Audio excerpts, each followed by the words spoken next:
kiddos! Enzo here again for another edition of Culture Rapture. Here, you'll get to know more about the ways, norms, values, and traditions of Filipinos.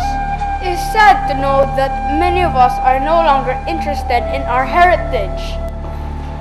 Heritage, something that comes or belongs to one by reason of being born to certain parents, born at a certain time, or in a certain country, especially the traditions and ways of life.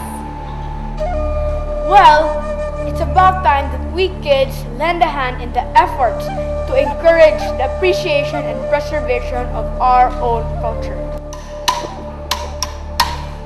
Culture, the sum total of ways of living built up by a group of human beings and handed down from one generation to another. Ako, usa ka Cebuano.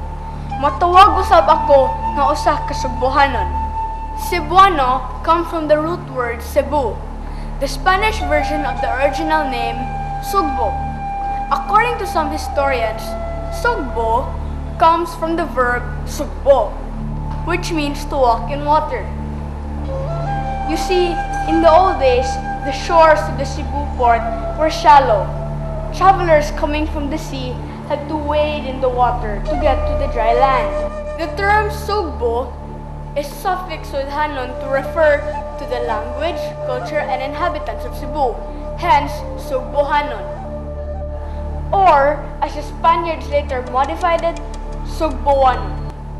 Later, Sugbohanon became Cebuano.